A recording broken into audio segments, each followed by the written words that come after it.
Hey, so on my video about the forbidden fruit, my theory that it is the grape, I saw a lot of different people commenting what they thought the fruit of the tree of the knowledge of good and evil was, and a lot of different answers. Some of them really weird, and some of them pretty rational. The most rational one that I saw was, I thought it was the fig because, after they ate, what leaf would they use to sew together to cover themselves, other than just the nearest leaf of the nearest tree, which would have been the fruit of the tree of the knowledge of good and evil. So I just figured it was the same tree. That makes a lot of sense. And I want to say that I do think that the fig leaf and the fig tree holds a lot of significance in the Bible, at the very least to Jesus. Here we have Genesis 3. We have the first tree listed is the tree of the knowledge of good and evil, the tree in the middle of the garden that Eve tells the serpent, you must not eat it. The serpent tells this half-truth, you won't die, it'll make you like God, knowing both good and evil. So that part's true. You will know good and evil, and you will be like God in that way, but you will absolutely die from it. And then at that moment that they ate the fruit, their eyes were opened, and they suddenly felt shame at their nakedness. So they sewed fig leaves together to cover themselves. And you get this interaction between Adam and God that, I heard you walking in the garden, so I hid because I was afraid, because I was naked. And that's because he knows that being naked is wrong now. He didn't know that before. He suddenly discovered that being naked is wrong, and that he should cover his nakedness, that he should cover his shame. And I think that that's the symbolic nature of fig leaves, is our feeble attempt to cover our shame, which we can't do on our own. That's kind of the tenet of Christianity as a whole, is this idea that we can't cover our own sin. We can't cover our own shame. They admit that they sinned, that they did the fruit. We get a third tree here, tree/plant. Thorns and thistles will grow up. Thorns and thistles represent, throughout the Bible, this thing that's just problematic. It just causes issues. It doesn't bear any fruit, doesn't do anybody any good. It only ever causes issues. And here we have this interesting passage that God made clothes for Adam and Eve out of the skin of animals. He made this kind of stand-in covering to cover the shame of Adam and Eve. And I think that's really important, that we have Adam and Eve trying to make a covering for their own shame with fig leaves. And then God comes in and goes, here, let me do this properly for you. And it's this kind of stand-in for what Christ will later do. And then the last tree we have here is the tree of life. So we have 4 trees, 2 of them named by what their meaning is, instead of the actual fruit or the plant itself, and the other 2 name the plant itself and doesn't necessarily tell us what their meaning is. Now, the fruitfulness of the fig tree is used to show abundance.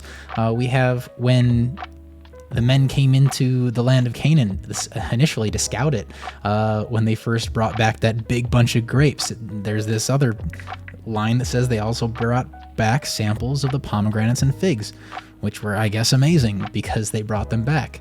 In Matthew 21 is where this gets really interesting, the idea that this is what the fig leaves represent.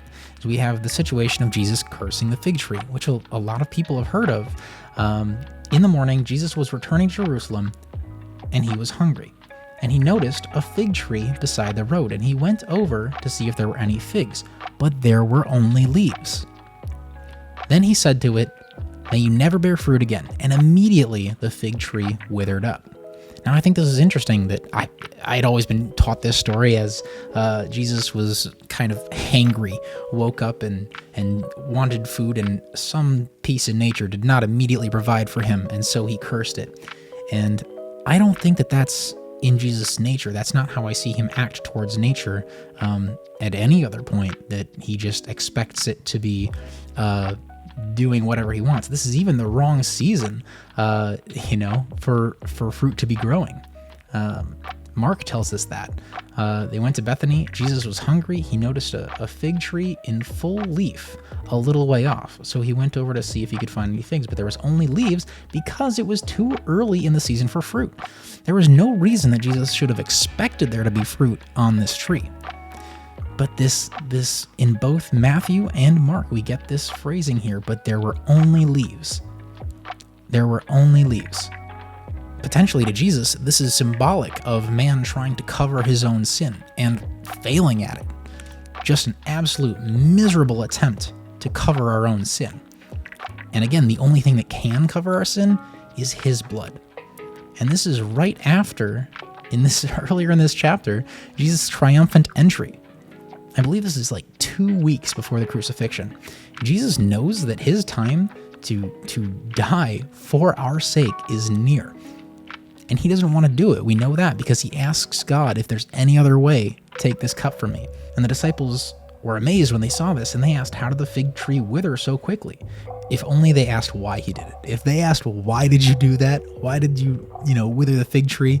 Man, we would have the answer. That'd be amazing. Instead, the disciples ask, how did you manage that? Well, he's the Messiah, guys. Peter remembered what Jesus had said to the fig tree the previous day and exclaimed, look, Rabbi, the fig tree you cursed has withered and died. And Jesus said to them, have faith in God.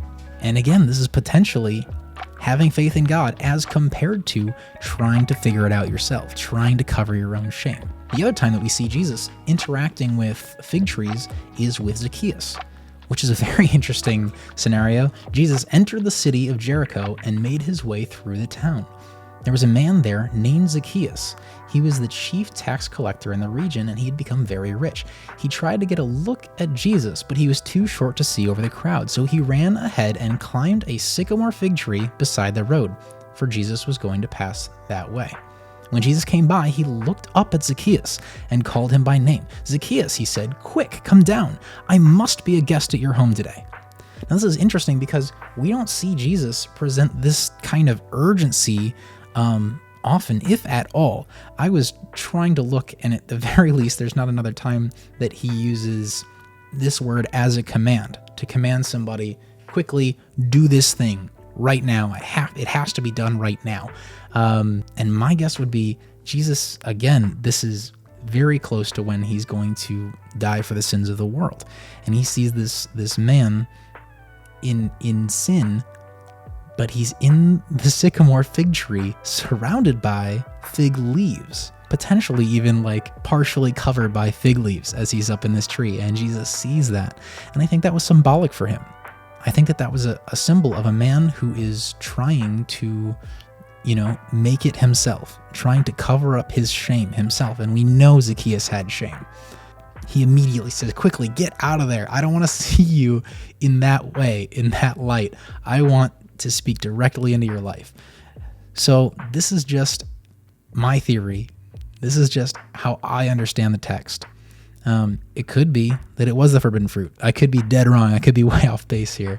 But when I read these things and I see that Jesus kind of acting in a very uncharacteristic way in these couple situations where we see him interacting with fig trees, fig leaves, at the very least, even if the fig tree is the forbidden fruit, I think the leaves without the fruit present have a unique meaning to Jesus. The only other time I found any sort of reference of Jesus talking about a fig tree is when Nathanael was recruited.